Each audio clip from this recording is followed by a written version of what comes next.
Сайн байцгаана уу? Олон хэмжээст өгөгдлийн статистик шинжилгээний видео хичээлийг цувралаар хүргэж байна. Видео хичээлүүдийг үзэхдээ олон хэмжээст өгөгдлийн статистик шинжилгээ номыг зэрэгцүүлэн ашиглавал зохимжтой. Тус номыг Интерном, Мир ном дэлгүүрүүдийн төв салбар болон Москвээс номын дэлгүүрт худалдаалж байна.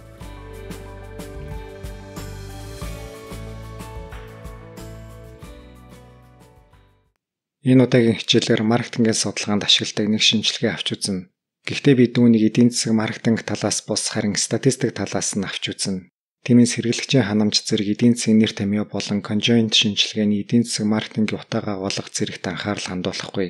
Харин үүний оронд загварын томьёолол, загварын параметруудыг хэрхэн үнэлэх, загвар нь эргээсэн загвартай хэрхэн холбогдох тухай үзнэ.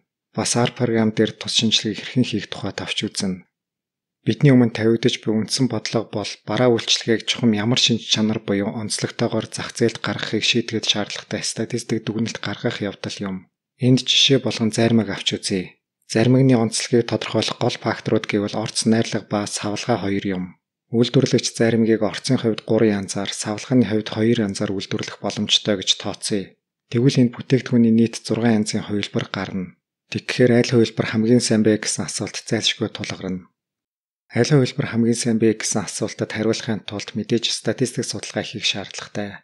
Тухайлбал бараа үйлчилгээний ямар онцлог шинж, ямар хувилбар хэрэглэгчийн таашаалд хэр нийцэж байгааг судлах хэрэгтэй. Слайд дээр хүснэгтэд нэг хэрэглэгч заримны 6 хувилбарыг өөрийнхөө таашаалаар ирэмбэлсэн нь харагдаж байна. Энэхүү ирэмблэлт бол хувилбаруудын аль нь алинаас илүү болохыг заахаас хэтрэхгүй. Ийм дүүнийг ранк гэж ойлгож болно. Гэтэл Y-ийн нугтаа илүү наривчлалтай тоо байна. Иймд тэрхүү наривчлалтай тоог үнэлж олох шаардлагатай. Конжойнт шинжилгээг R програм дээр конжойнт вакцины тусламжтай хийх боломжтой.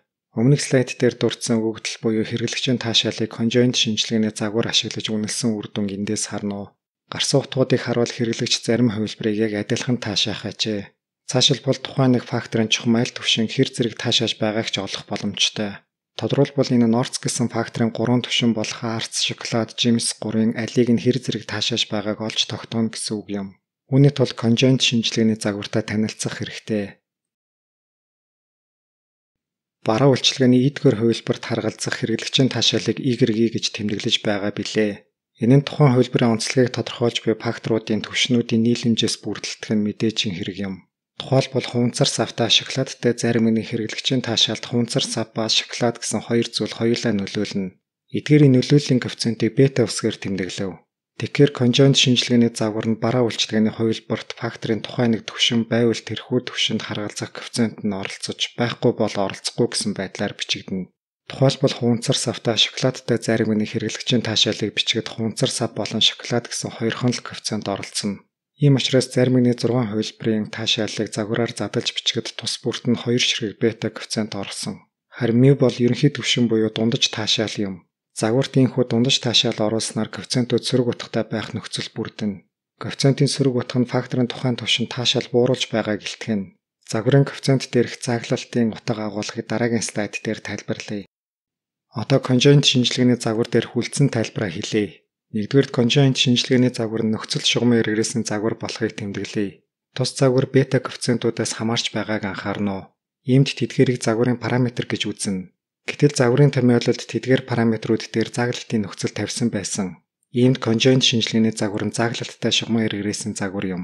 Хоёрдугаарт зааглалтын нөхцөл нь тухайн нэг хувилбарт факторын бүх түвшинг тооцох нь эргээд тухайн факторын аль ч түвшинг тооцоогүйтэй адил болохыг илэрхийлнэ.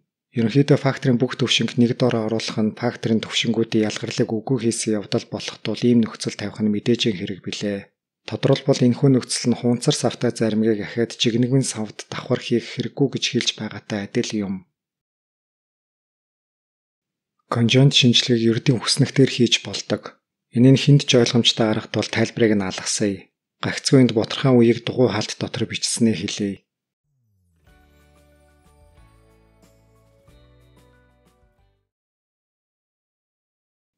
Конжойнт шинжилгээний загвар нөхцөлд шугамын эргэрээсний загвар болох тухай түрүүхэн дурдсан билээ.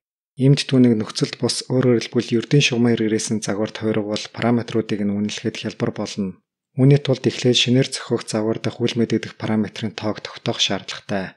Конжойнт загвар дээрх зааглалтын нөхцлүүдийн тоо нь факторын тоо буюу ката тэнцүү тул үл мэдэгдэгчдийн тоо төчнөөнөөр цөөрнө. Ингээд шинээр зохиох загварт байх үл мэдэгдэх параметруудын тоог тооцож үзээд n гэж тэмдэглэв.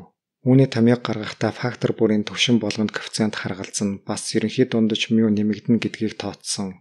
Мөн үл мэдэгдэгчдийн тоо К-гаар цөөрөх тухай сая дурдсан билээ. Ингээд заримхтай жишээний хувьд бичигдэх энгийн шугамар ирээсэн загварын параметрын тоог тооцож гаргаснаа слайдын төгсгөлд бичив. Энд 3 нь x1 буюу орц факторын түвшний тоо, 2 нь x2 буюу сав факторын түвшний тоо, удаах 2 нь нөхцлүүдийн тоо буюу факторуудын тоо юм. Y тэнцүү x-ийг үржих нь бета хэлбэртэй энгийн шугамар ирээсэн загвар зохиох тухай зарим чухал тайлбар өгье. Нэн тэргуунд анхаарах зүйл бол бета параметрыг янз бүрээр сонгож болдог явдал юм. Харин x матрицыг бета параметраас хамааруулж олно. Одоо Y тэнцүү x-ийг үржих нь бета загвар дах бета параметрыг хэрхэн зохиодгийг харуулъя.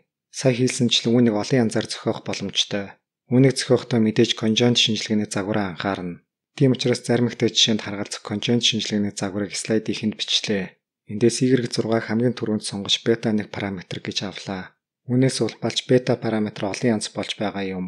Харин бусад параметруудыг зохиохдоо чухам аль Y-ийг сонгуул анхны загварын бета коэффициентууд хосоор устдах вэ гэдгийг анхаарна. Одоо X матрицыг хэрхэн олж байгааг анхаарна уу? Конжугент шинжилгээний загвараар илэрхийлэгдсэн хэрэглэгчийн таашаалыг бид сая зохиосон бета параметрууд болон одоо олох X матрицын тусламжтай илэрхийлэх ёстой. Иймд бета буюу хамгийн сүүлийн векторын аль мөрүүдийг авч нэмбүүл Y-ийн илэрхийлэл гарах вэ гэдгийг харна. Аль мөрүүдийг авч нэмэх вэ гэдэг нь X матрицын аль элементүүдийг 1 гэж авах вэ гэсэнтэй адил юм. Хэрэв хоёр матрицыг яаж үржүүлдгийг санавал энэ нь тун ойлгомжтой зүйл юм. X матрицын эхний баг нь зөвхөн нэгээс тогтож байгаа Y векторын бүх компонентууд μ оролцож байгаатай холбоотой. Харин бусдынх нь хувьд аль бета коэффициент үлдэх вэ, эсвэл үлдэхгүй байх вэ гэдэгтэй холбоотойгоор 1 эсвэл t гэсэн хоёр утгын аль нэгийг авна. Y тэнцүү x-ийг үржих нь бета гэсэн нөхцөлд бос шугамын хэрэглэсэн загварыг мэдээж хамгийн бага квадратын аргаар үнэлнэ. Гэхдээ X матрицын эхний баг нь тогтмол буюу дан нэгээс тогтож байгаад бол тус багныг тайлбарлах хувьсгч болгон авч болохгүй. Харин үүн шиг тогтмол хувьсгчийн нөлөө шугамын хэрэглэсэн загварын сул гишүүнээр илэрхийлэгддгийг сануулъя.